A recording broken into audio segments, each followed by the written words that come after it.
भाई और बहनों, मातृशक्ति को नमन।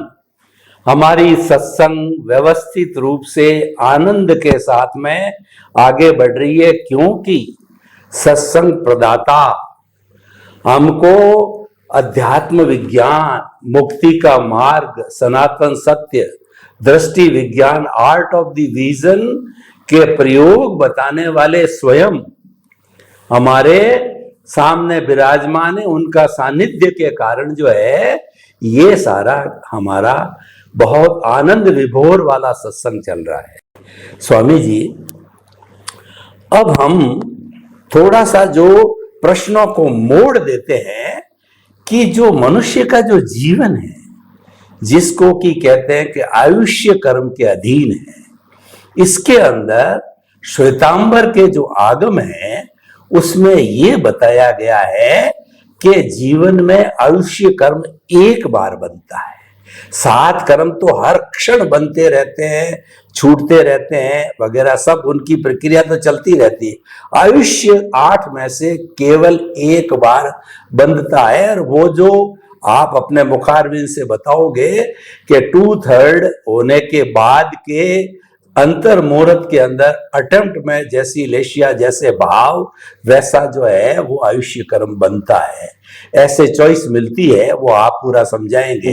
जी। तो मैं क्या पूछना चाहता हूं कि क्या आध्यात्म विज्ञान भी यही मानता है कि एक बार जब 2/3 के हिसाब से आयुष्य कर्म का बंद हो गया, वो फिक्स हो गया, आगे फिर वो चैप्टर खुलेगा कि नहीं खुलेगा? ये डिफरेंस जानना चाहता हूं। वो तो चैप्टर क्लोज हो गया, अब 7 कर्मों की बात करो, आयुष्य की बात नहीं करनी, बंद गया। और उसमें भी है, दृढ़ बंद होता है, शिथिल बंद होता है, जिससे कि आदमी की अकाल मृत्यु होती, वो चीज अलग है। लेकिन बंद वो एक बार ही मानते हैं। ये कृपया, बहुत प्रश्न ऐसा है, गूढ़ प्रश्न है। यस। इसका क्योंकि जीवन से जुड़ा हुआ है हमारे, जी। तो कृपया इसका खुलासा, स्पष्टीकरण अध्यात्म विज्ञान की दृष्टि से कीजिए। जय सच्चिदानंद।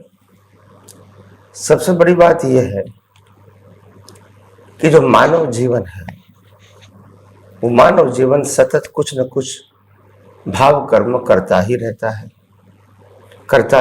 है, और उनके पास कर्मों का स्टोरेज होता है।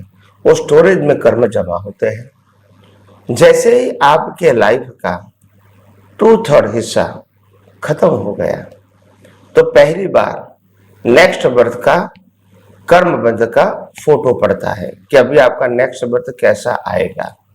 This is not a final picture, first picture. तो मैं आपको एग्जाम्पल से समझाऊंगा तो इजी रहेगा। जैसे कोई व्यक्ति की उम्र 90 साल की है, तो वो 60 साल जब होगा तो उसको सबसे पहली बार नेक्स्ट बर्थ का फोटो पड़ेगा कि आपने अभी तक जो कर्म किया है उस प्रकार से नेक्स्ट बर्थ ऐसा आ सकता है। अभी 2/3 में 60 ईयर्स खत्म हो गए, 30 साल बाकी रहे। फिर उसमें 2/3 यानी और 20 साल जब खत्म हो जाएगी, यानी 80 साल का होगा, तो सेकंड रिवाइज नेक्स्ट बर्थ का पिक्चर पड़ेगा। उसमें नए कर्म भी जुड़ेंगे, और हो सके तो पिछला कर्म में वो करेक्शन भी कर सकते हैं। उसके लिए आलोचना, प्रतिकोण, प्रत्याघात बताया गया है, और वो साइंस ही है, गलत नहीं है। तीसरी बात, अभी जो 10 साल बचे हैं उसमें से अगर 2/3 खत्म हो गया, यानी अप्रोक्सीमेट 7 साल खत्म हो गया, यानी 87 हुआ, तब वो थर्ड रिवाइज लाइफ का पिक्चर अपग्रेड वाला पड़ता है। फिर 3 साल में से फिर 2 साल खत्म हुए, यानी 89 हुए, तो फोर्थ अपग्रेडेशन वाला पिक्चर बोलता है। फिर 1 साल में से 8 महीना खत्म हुआ, तो 5वीं बार रिवाइज होता है। उसके बाद जो 4 महीना हुआ बाकी रहा, उसके अंदर से अगर करीब 2.5 महीना खत्म हुआ तो 6 रिवाइज होता है।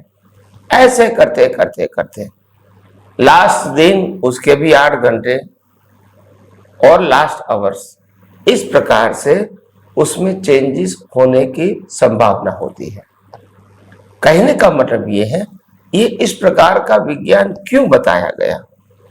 वो इसीलिए बताया गया कि आपके लाइफ के ट्रूथ और भाग जब खत्म हो जाएंगे तो पहला पिक्चर पड़ेगा कि आपका नेक्स्ट बर्थ कैसा हो सकता है।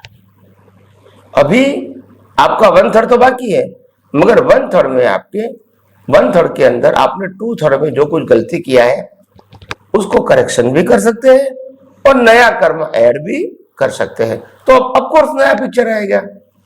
ऐसे करते करते करते नया कर्म भी ऐड होगा और पिछले में करेक्शन भी हो सकता है, डिपेंड। तो इसीलिए ये सिद्धांत है, उसमें कोई धर्म की बात नहीं है, भले धर्म के माध्यम से बताया गया है, मगर विज्ञान है और कुदरत का कानून है। ये कोई धर्म का कानून नहीं है और सबके लिए है। तो इस प्रकार से हम अपने जीवन में बनाए हुए भाव कर्म को हम बाकी बचे हुए समय में करेक्शन कर सकते हैं, सुधार सकते हैं और नया नया कर्म भी ऐड कर सकते हैं। तो फाइनल पिक्चर तो लास्ट में ही आएगा। समझ में आया? कई लोग कहते हैं किसी का एक्सीडेंटली डेथ हो जाता है, कई लोग अपघात करते हैं, तो फिर इसका कैसे बना? एक्सीडेंट डेथ हो गया तो उसको मालूम नहीं है कब मरने का, तो आप ये समझते हो कि एक्सीडेंटली डेथ हो गया, मगर डेथ होने से तुरंत वो नॉर्मली आदमी मरता नहीं है और अंदर की प्रक्रिया चालू रहती है। तो पूरा जो फिल्म होती है नेक्स्ट बर्थ की, वो पूरी प्ले हो जाती है और फिक्स हो जाती है। बाद में तुरंत ही यहाँ आत्मा निकलना, तुरंत दूसरे बॉडी में चला जाना, उसमें कोई अंतर या समय नहीं होता है। एक्चुअली कंटिन्यूअस ही है, ब्रेक है ही नहीं, कंटिन्यूअस है। आत्मा के लिए एक बॉडी से दूसरी बॉडी मिली पर उनका तो जीवन कंटिन्यूअस है, तो डिफरेंस नहीं है। मगर हम जन्म, जीवन और मृत्यु का एंगल से हमको सुख दुख होता है, हमको मिला या चला गया ऐसा लगता है, मगर ऐसा है नहीं। ये कुदरत का था, कुदरत का है और कुदरत के पास ही रहेगा। We all are physically as a instrument and spiritually we are pure soul. तो यही बातों को ध्यान में रखना है और कोई बातों में रिलेटिव सत्य में उलझने की जरूरत नहीं है। मगर मैंने आपको साइंस बताया कि साइंस में नया कर्म भी बनेंगे 2/3 के बाद और पुराने में करेक्शन भी कर सकते हैं, क्योंकि एग्जाम दिया है और एग्जाम दे रहे हैं तो जो भी आगे लिखा है उसमें करेक्शन कर सकते हैं, क्योंकि एग्जाम खत्म नहीं हुई है। तो ये प्रिंसिपल हो गया, इसमें कोई व्यू पॉइंट नहीं है, ये कुदरत का कानून है। तो आइए हम आगे भी ये विज्ञान को, आध्यात्म विज्ञान को समझने की कोशिश करें। स्वामी जी आपका बहुत बहुत धन्यवाद। दोनों दृष्टियां अपनी अपनी जगह सही है। आपका अर्थ यह है कि स्पिरिचुअल पॉइंट ऑफ व्यू से और लॉजिकली करेक्शन, जब तक आत्मा है, शरीर है, एक्टिविटीज है, तो करेक्शन की तो गुंजाइश रहती है। जब हम एग्जाम देने के लिए बैठते हैं, कॉपी हमारे पास है, समय पूरा नहीं हुआ, 3 घंटे का 2.5 घंटे हुए हैं, तो आधा घंटे में हम एडिशन, अल्ट्रेशन, डिलीशन, काटना पीटना जो करना कर सकते हैं। लॉजिकली ये सही है, ऐसा भाव कर्मों के हिसाब से होता होगा। लेकिन कुल मिलाकर ये है कि हमारी जो दृष्टि है वो ज्ञान दर्शन पर, डेवलपमेंट पर, वो जो है मन वचन काया से मुक्त, ऐसा मैं शुद्ध आत्मा हूं, इस सिद्धांत पर रहनी चाहिए। वही हमको वास्तव में मुक्ति की ओर ले जाएगा। ये आना जाना तो कंटिन्यूअस प्रोसेस है। स्वामी जी, अब हम थोड़ा जीवन से जुड़ा हुआ और प्रश्न लेते हैं कि जो व्यक्ति अपने जीवन के अंदर उसको समझ आती है तो वो बहुत बड़े ख्वाब देखता है, किसी का नाटक देख करके, जैसे महात्मा गांधी ने देखा, या किसी की पुस्तक को पढ़ करके, या किसी के जीवन चरित्र को देख करके, या किसी को आइडियल मान करके उसके जैसा वो बनना चाहता है और बनने की वो प्रक्रिया भी चालू कर देता है, कोशिश भी करता है। परंतु क्या है कि वो वैसा कुछ आगे जाकर के डिसअपॉइंट हो जाता है, कर नहीं पाता है।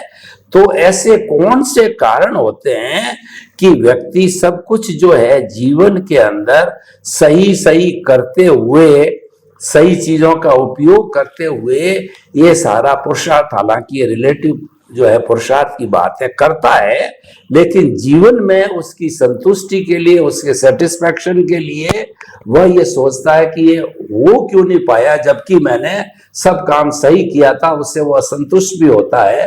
तो कृपया थोड़ा बताइए कि ये रोजमर्रा की जिंदगी में ऐसा क्यों होता है, जो चाहते हैं वो होता क्यों नहीं?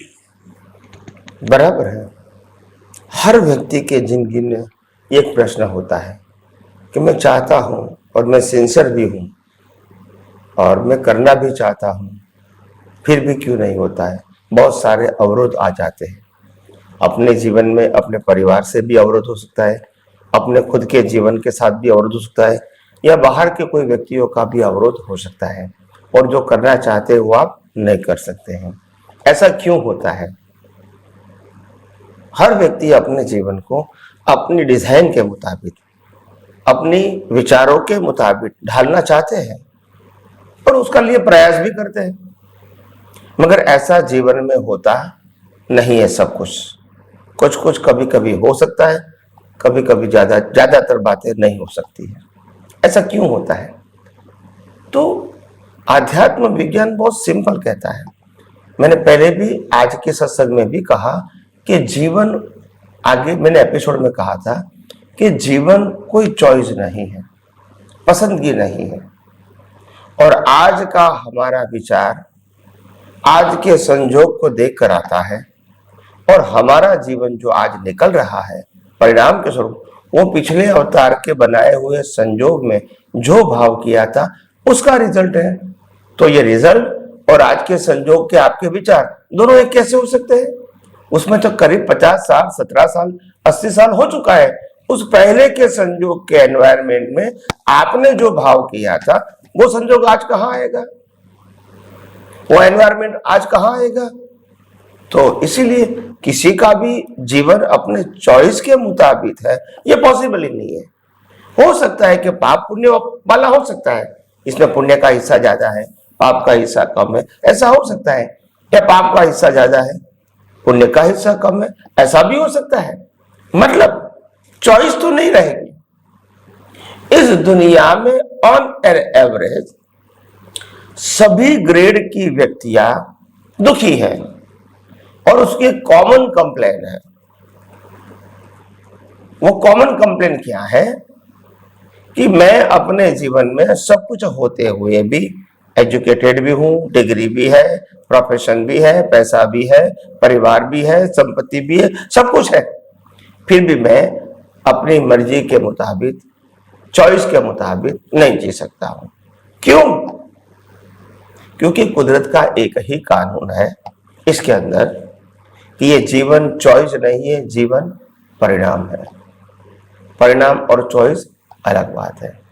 अगर आपके पास कोई चॉइस है तो आप भाव कर सकते हैं, वर्तमान जीवन को उस प्रकार से ढाल नहीं सकते हैं। तो हर व्यक्ति दुखी होने का एक कारण है कि जो मिलता है वो पसंद नहीं है, और जो पसंद है वो मिलता नहीं है। ये हर व्यक्तियों की कंप्लेन है, हर व्यक्तियों की। आज मेरे को मूड आया, मेरे को बाहर जाना है, संजोग नहीं जा सकता हूं, और कल कहेगा चलो बाहर जाना है, हमारा मूड नहीं है, फिर भी जाना पड़ेगा, क्योंकि संजोग है ना। आखिर तो इंसान संजोग के अधीन है, मूड के अधीन नहीं है, चॉइस के अधीन नहीं है, संजोग के अधीन है। संजोग अधीन है मानव भमरडा। ये मानव भमरडा संजोग अधीन है, अपनी मर्जी से वो कुछ नहीं कर सकता है। तो ये कंप्लेन की बात नहीं है। और इसीलिए कहा, इस प्रकार के जीवन को हम जी रहे हैं जिसमें हमारे पास चॉइस नहीं है, उस जीवन को कैसे आनंद से उसको हम पास कर सके। तो कि उस जीवन को आप सिर्फ कुदरती रचना देखोगे, क्योंकि नहीं तो भी कुदरती रचना ही है, तो आपको बोझ नहीं रहेगा, और चॉइस जैसा कुछ नहीं रहेगा, और संभाव अपने आप रहेगा। और आपको मालूम है, हम इस जीवन में संभाव से कर्मों का निपटारा करने आए, चॉइस के मुताबिक जीवन जीने के लिए नहीं आए। और चॉइस के मुताबिक किसी का जीवन हो ही नहीं सकता, और इसीलिए कोई व्यक्तिगत बात है ही नहीं यहाँ, तो it's a matter of principle for all. तो इसीलिए आइए हम आगे भी ये विज्ञान को और समझने की कोशिश करेंगे। स्वामी जी, आपका बहुत बहुत धन्यवाद। आपने रोजमर्रा के हर व्यक्ति के जीवन में आने वाली समस्या, प्रश्न, जिज्ञासा का बहुत अच्छा समाधान दिया कि ये जीवन जीने के लिए, क्योंकि we are the sufferers, we are the users, we are the guest of the nature, we are not the owner. करता तो व्यवस्थित शक्ति है, करता तो कुदरत है। जब हम सफरर है, हमारी चॉइस नहीं है, तो उसके अंदर क्यों हाथ डाला जाए? उसको तो संभाव से निकाल करो, यानी उसको देखते रहो। अपने तो एक ही काम करना है कि दृष्टि को ऐसा बना के रखो, उसमें आपका डेवलपमेंट चलता रहे। वही दृष्टि आपको मुक्ति में ले जाएगी। और दृष्टि का डेवलपमेंट है, वो ज्ञान दर्शन का डेवलपमेंट है। वो क्या है कि मन वचन काया से मुक्त, ऐसा मैं शुद्ध आत्मा हूं, और जो कुछ भी चल रहा है उसका ज्ञाता दृष्टा बन के उसको देखते रहो। आपकी चॉइस नहीं, भुगतान है। स्वामी जी, आपका बहुत बहुत धन्यवाद। अब जो है थोड़ा सा, क्योंकि जितना भी समय बाकी है उसके हिसाब से एक प्रश्न और कर लेता हूं कि आप कहते हैं कि मैं मेरे दर्शन में देख करके और बोलता हूं, बताता हूं, समाधान देता हूं, तो वह किस तरीके से आप देखते हैं और किस तरीके से समाधान देखते हैं कि आपसे प्रेरणा लेकर के कोई भी महात्मा मेरे जैसा या और कोई भी महात्मा है अपने दर्शन को शुद्ध कर सके, दृष्टि को शुद्ध कर सके, तो कृपया वो क्या फॉर्मूला है, कैसे करना चाहिए, उसकी विधि, उसकी कोई प्रेरणा हो, बताइए। जी धन्यवाद। बहुत सहज और सरल प्रश्न है कि हम कोई भी प्रश्न का उत्तर सोच के नहीं बताते हैं, देख के बताते हैं। और वो बताते हैं, ऐसा बोलते हैं, मगर हम कंट्रोल नहीं है। जैसा दिखता है वैसा निकल जाता है, फिर दिखता है, फिर सोचते हैं, फिर उत्तर देता है। ऐसा नहीं है, जो दिखता है वो निकल जाए, ऑटो मोड है। आपका प्रश्न दिखना और उत्तर निकलना, ये तीनों क्या है? ऑटो मोड है, कोई चॉइस नहीं है। मगर ये कैसे संभव है वो मैं बताना चाहता हूं। ये दर्शन मैच्योरिटी वाला लेकर आया हूं और ये भाषा भी लेकर आया हूं, और आपके प्रश्न जो आप मेरे को पूछते हैं वो भी हिसाब में लेकर आया हूं।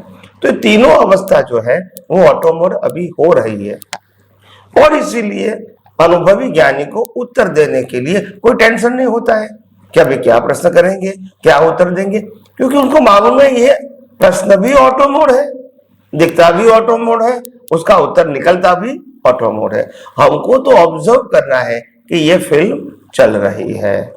और इसीलिए कोई व्यक्ति कहेगा कि मैं करता हूं, मैं बोलता हूं, मैं सोच के उत्तर देता हूं, ऐसा नहीं है। कोई भी व्यक्ति, अगर वो कोई व्यक्ति सोच के उत्तर देती है, ऐसा बोलते हैं, तो भी उत्तर वही निकलेगा जो इसका हिसाब होगा। इसमें सोचना न सोचने की बात नहीं है। मतलब व्यवहार से बोल सकता है कि मैं सोच के उत्तर देता हूं, बोल सकता है, उसमें कोई गलती है ऐसा आप नहीं कहेंगे। मगर जो भी भाषा के आधार से व्यक्त होगा वो अपने कर्मों के हिसाब ही होगा, और उसका सामने वाले के ऊपर यही रिएक्शन होगा जो होने वाला है हिसाब के आधार से। तो ऐसा नहीं है कि ज्ञानी है तो कोई चेंज हो जाएगा, नहीं नहीं, ऐसा नहीं होता है। तो ये जो है, अभी मैं बताता हूं कि दर्शन कैसा मैं लेकर आया हूं पिछले अवतार में। ये दर्शन का उपयोग करते करते करते, अज्ञान को नाश करते करते मैच्योर विजन बना के लेकर आया हूं। तो अभी विजन ही मैच्योर है, तो मेरे लिए विजन को मैच्योर बनाना नहीं है, मैच्योर वाला ही है। तो कोई भी बात करोगे तो एंगल ही वही जाएगा, क्योंकि वो तो मेरे को मैच्योरिटी हो गई है। आपका प्रश्न कोई भी लेवल का होगा, चारों ओर का, मगर सेंटर पॉइंट मेरा वही रहेगा, क्योंकि मैच्योरिटी नहीं, मेरा विजन में मैच्योरिटी है कि आखिर जो कुछ भी होता है वो कुदरती रचना है, तो उससे बाहर कुछ है ही नहीं। और कुदरती रचना से बाहर है तो वो मैं शुद्ध आत्मा हूं। तो इसी प्रकार से आपको भी या किसी को भी अगर इस प्रकार का दर्शन बनाना है तो उपयोग करते करते करते करते करते अपने दर्शन को मैच्योर करो, इतना सहज करो कि विदाउट एफर्ट आपको उपयोग रहे कि यह कुदरती रचना है और मैं शुद्धात्मा हूं। इसके लिए एफर्ट भी नहीं करना पड़े, इतनी मैच्योरिटी अगर आ जाएगी तो वो दर्शन फिर ऑटो मोड काम करेगा। जहां तक नहीं होगा वहां तक तो आपको पुरुषार्थ करना पड़ेगा। भले भले पुरुषार्थ करते समय कभी रहे कभी ना रहे, कभी रहे कभी ना रहे, कोई बात नहीं, वो छूट गया देखने की जरूरत नहीं है।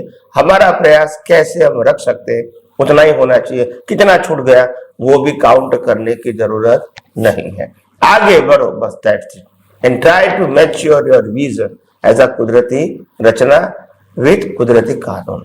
तो इस प्रकार से आप आगे बढ़ते रहोगे तो मैं समझता हूं आपका भी दर्शन मैच्योर होगा, ऑटो मोड से काम करेगा और नेक्स्ट बर्थ में वही मैच्योर विजन आएगा जो ऑटो मोड काम करेगा विदाउट एफर्ट।